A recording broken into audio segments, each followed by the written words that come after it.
From CR News, this is the Rapids Report with Talan Collins. And a good Monday afternoon as we are now one day away from the end of the school year. This week, my full interview with retiring Associate Principal Ken Roberts. Throughout his life, Spanish language and culture has been a defining factor. That fascination began with his childhood favorite book, The Story of Ferdinand. Growing up near New York City with a large Cuban population, Roberts was exposed to the Spanish language from a young age. After attending college in the U.S., Roberts would complete his schooling in Barcelona, ahead of the 1992 Olympics in the city. He liked living there so much, he stayed. After teaching English classes, Roberts found an occupation he was passionate about, eventually deciding to move back to the U.S. After moving to the Vancouver area in 2006, Roberts taught at Fort Vancouver High School, where he'd co-found the district's La Plaza program, offering students in the Spanish-speaking community courses in math and science in their first language. In 2014, he became an administrator, coming to Columbia River High School 6 years ago as our associate principal. Now, as he prepares for retirement, he leaves behind a legacy of dedication to teaching, fostering relationships, and supporting the Spanish-speaking community, una palabra a la vez. Here with me now in studio is the Associate Principal of Columbia River High School, Ken Roberts. Mr. Roberts, welcome to the Rapids Report. Thank you. I want to start by talking about something which you brought up during our background conversation in preparation for this interview. You mentioned that the book Ferdinand the Bull was your favorite childhood book, and that helped spark your fascination with Spain. How did that book influence your passion for Spanish language and culture? I don't know why I fell in love with the book, but I fell in love with the book, and I wasn't an avid reader at a young age, but that book was one of the books that I read, and I was exposed to Spanish, and that was something that was allegedly Spanish that I found out, and so it was something that was from an very early age. I fell in love with Spanish and Spanish language and culture. Yeah, and from that early age, you also mentioned growing up in New York City with a large Cuban population. Right. How did that environment influence your decision to pursue the Spanish language? So I had lots of friends that were their families were from Cuba, and I was studying when I went to high school. I started studying Spanish, and then I had these friends, and we would joke around in Spanish. They would joke around with me because I liked to joke around with them and try to play with the language. And then I would be invited to their houses, where typically culturally these households were the full family. So you had the kids, the parents, grandparents, and etc. So and I was a skinny little guy. I was tall, but I was skinny. And the grandmothers always wanted to feed me because I was skinny. So they would call me down to their apartment in the house and say, "Hey, come on, you need to eat." But everything was in Spanish. So I started to understand Spanish, and that was kind of a spark that led me to think that I wanted to speak Spanish because I could understand it. Yeah, and later on you spent time in Spain. How did that shape your career path as an educator? Yeah, so first of all, I went to college, and the college I chose to go to, Knox College in Galesburg, Illinois, a small liberal arts college, had a great study abroad program in Barcelona, and that was like a big criteria for me to go to school. And and then after I graduated from college, I did not know what I wanted to be when I grew up. Didn't think of education at all. And decided to move to Spain and teach English. So I lived there for 3 years after I graduated from college. What sparked that desire to come back to America and teach Spanish? I didn't really come back to America to teach Spanish. I came back, I met my wife in Spain, she's from England, and we decided to come back to the United States. And my first job actually in education in the United States, I was a Head Start preschool bilingual teacher. So I taught preschool for 2 years, and then I went back to school to become a Spanish teacher because I had experience teaching English in Spain. And then I had this preschool experience, and I thought, well, this is something that I like doing, so that's what I decided to do for my career. Yeah, and later on, if you can, talk about that transition from educator to administrator. How did that come about, and what motivated you to make that change? So I started running programs for the district I founded a program called La Plaza at Sarah J. Anderson Elementary School, and that program was for Spanish-speaking families and kids. And I was doing that for a couple of years and spending nights running this program, and I was pretty much doing it for free. And my wife told me, because I was spending so many nights away from home, she said, you're doing the job of administrator, why don't you just go back to school and become an administrator? And I said, no, I don't want to do that. I still wanted to be a Spanish teacher. Anyway, so she convinced me to go back to school to become an administrator, and that's how I ended up where I'm at today. Yeah, you bring up the La Plaza program. What do you think has been the impact of that program on Spanish-speaking families in our community? It was big, and I'm happy to say that the district still is running a program called The Plaza, and it's now for multilingual families. So my focus, because I was running programs in high school for Spanish-speaking kids, was Spanish, and that's where my focus was. But the district expanded that to all languages and all families. And that's been running for several years now, as called The Plaza. How do you see the legacy of the Plaza continuing after your retirement? Well, I'm thrilled that it still exists. I mean, I started it in 2000. I think it was 2008. So not too many years from now, it'll be 20 years in the running. So hopefully it continues to thrive in our community. It's great to level the playing field for families who don't speak English and don't have necessarily the opportunities that an English-speaking person would have in the United States. And I think with our work in a district around equity, I think it's going to stick, and I think it's going to flourish and continue to be something important. Yeah, in regards to your experience here as an associate principal, can you share a story of a student whose life that you think you positively impacted based on your work here? I mean, there are so many students, I think, that you kind of have an impact on and you touch. I can't think of one like particular student, but I do know that students have come back after they've graduated and they visit and they'll come see me and may thank me for just a single conversation that we had or anything like that. So, the shift from a classroom teacher where that's the front line in education, right? That's where you have the most impact, to an administrator. It is a shift in terms of your relationships with people.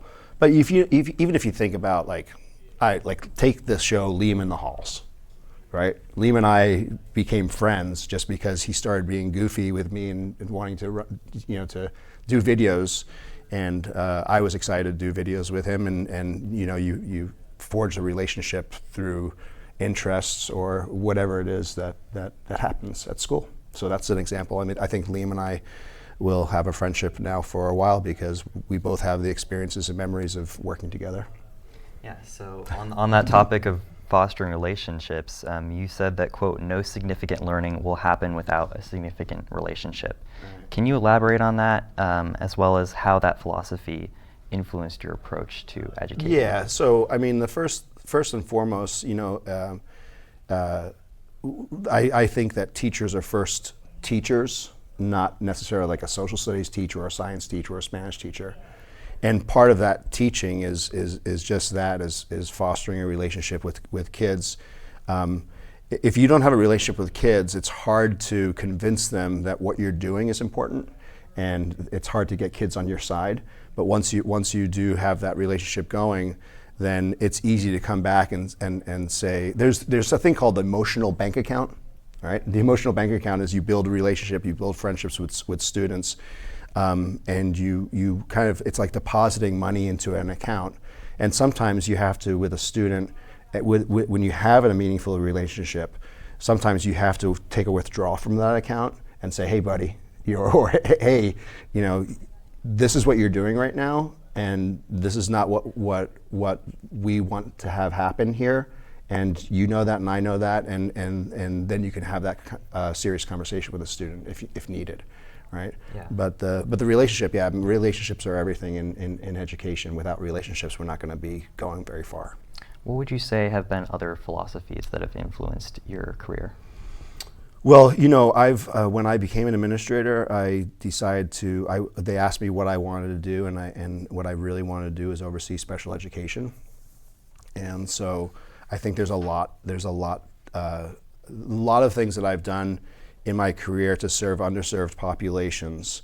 And when I became an administrator 10 years ago and wanted to work with special education, there were a lot of things that I learned and philosophies about like how we work with students. Like there's something called the ABCs when we're working with students. B stands for behavior, and C stands for consequence. And lots of times we as adults will see a behavior and we'll be like, hey, let's go jump to a consequence. The A in ABCs is the antecedent. And it's like, so what happened? You scratch your head and you're like, why is this happening? What's going on in the kid's life? What do I need to know about that's causing this behavior? Or what's the need that the students has to do something that they're doing? So that's like something in special education, or just in education, that is an example of like a framework of how you go about business. Don't see a behavior and jump to a consequence. See a behavior and ask the question, I wonder why, right? And then you work on like not necessarily consequences, but what's the support we have to give kids. So that's part of, it's an example of a framework, of a philosophy that I have and something I work with. Yeah, and you've also mentioned the importance of what's called social emotional learning here at River. What impact do you believe that philosophy has had on the school community? Well, during the pandemic, maybe before the pandemic, Alex Odapal and I and a couple of other teachers were kind of investigating SEL, which is social emotional learning. And the one thing that I didn't bring it to the school, but we decided to have a framework of how we run a meeting where there's a thing called the social emotional playbook. And the way you run a meeting or a classroom was you start with a warm welcoming. So you have an activity, it could be like an icebreaker, right? But it's a warm welcoming. So there's 3 things within that: a warm welcoming, engaging strategies, like how am I going to engage and interact with my students, and then an optimistic closure. So closing something in a positive way. And that's a framework from something. It's Cassell. It's a group that works with social emotional learning, so we started picking up on that a lot when we started thinking about our climate and culture at school. And so we still run our meetings that way. We start with a warm welcoming, have engaging strategies, and then we go to end the meeting with an optimistic closure. And lots of times, right now, our meeting is Mr. Odapal will count to 3, and we say River, right? So you go 1, 2, 3, River, and that's just like good energy, right? So, yeah. And shifting gears to the subject of your retirement, what are your plans for retirement in Spain, and what excites you the most about that? I have mixed emotions. Having mixed emotions about leaving. I'm only 56 years old, which sounds old to high school students, but it's pretty young for retirement. I'm just excited about going back, and it's like full circle, because what my passion was as a young kid was Spanish. And I did everything as a young kid to go to try to engage in my development of the language and understanding of culture. And so what I'm really excited about is just the full circle of going back. And although I speak Spanish almost on a daily basis here with families and such, I'm really excited to immerse myself back fully into a culture which excites me and I'm interested in. Mm-hmm. Yeah. And on the importance that maybe you've played in the roles of student lives here, how would you like to be remembered by students and your colleagues here at school? Well, joking around, right? We have this unofficial campaign of me being the key master of the bathrooms, because we had bathroom problems, and so joking around, we were like saying, hey, let's dedicate a bathroom to Mr. Roberts, because people have gyms dedicated to them or fields dedicated to them. But that's just a joke in terms of a legacy. But yeah, I mean, in terms of what I think people come and go. And one thing that sounds terrible, it might sound terrible, is that we're all replaceable. So I'm hoping that I have had an impact, here. I know I have had an impact in terms of before we talked about La Plaza and turning into The Plaza. But I just hope that I've been helpful in terms of students being excited about school and, remembering that I supported them and supported events and activities and sports and stuff like that at school.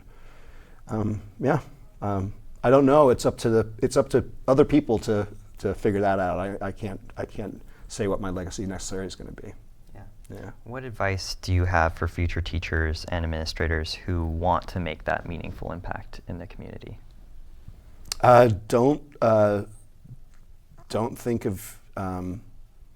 Don't be too proud of yourself. You have to have self and others. You have to care for yourself and think about your well-being and what's important to you. But education is so complex, where it's a people industry, right? So we're working with people all the time. So I'd say remember to take care of yourself, but also deeply care for others. And again, like I said, that teachers here are teachers first. They're teachers in the United States. It's public education. They're teachers in the state of Washington. They happen to work at Vancouver Public Schools, and they happen to be placed at Columbia River High School. So public education is super important, and it's just super important to make sure that you care deeply about yourself and others, because otherwise you can't do this work because it's tough. It's a tough profession. Teaching is not an easy thing, and people might think it's easy, but it's not.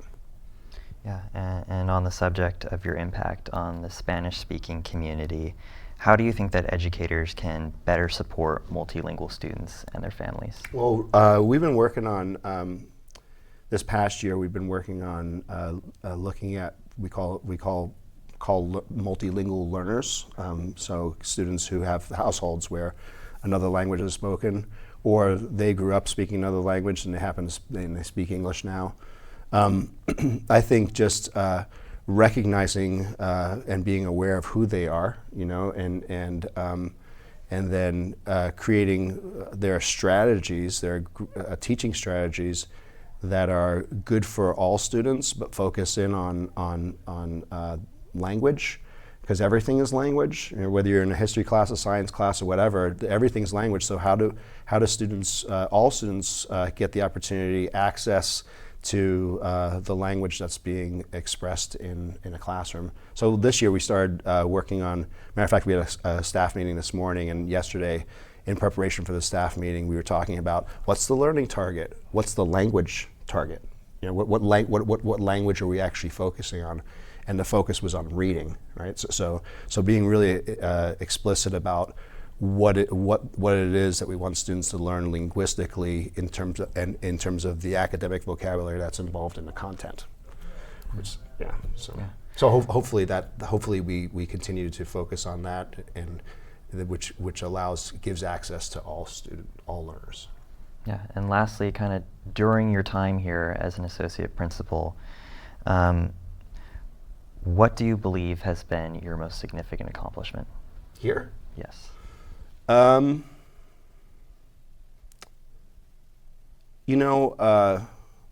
think, I'm very interested in well, when I came here, I was very interested in what was already here. So when you move from one school to another, you don't be like, oh, I'm bringing my suitcase, and I'm going to open it up, and here are my goods.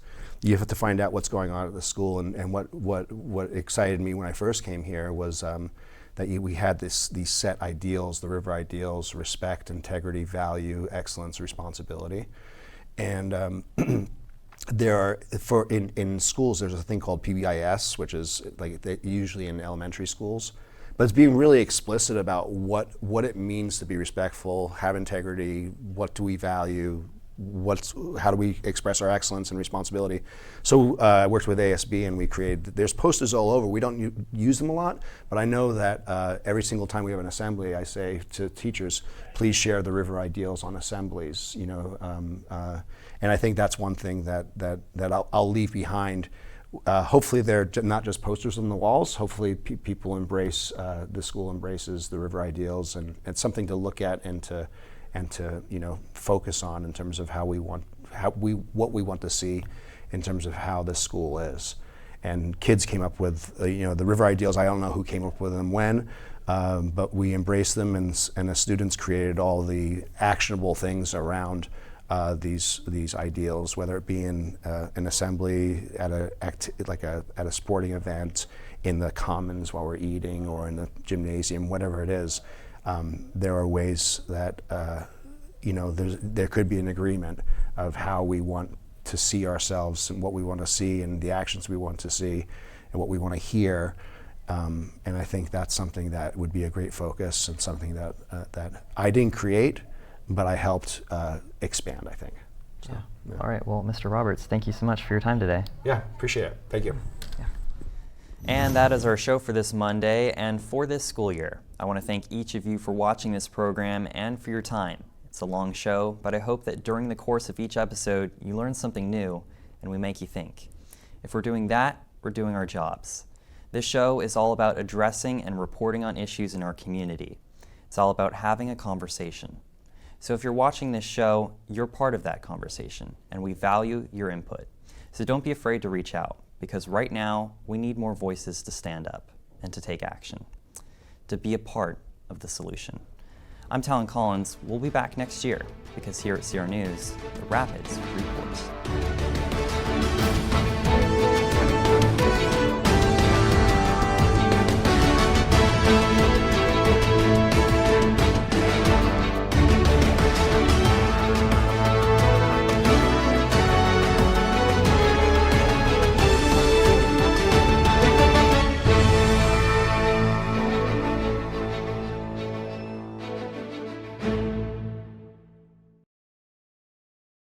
Hey Rapids, if you like this video, make sure to hit the like button and subscribe to the CRTV YouTube channel to support content for and by CR students. Thanks for watching.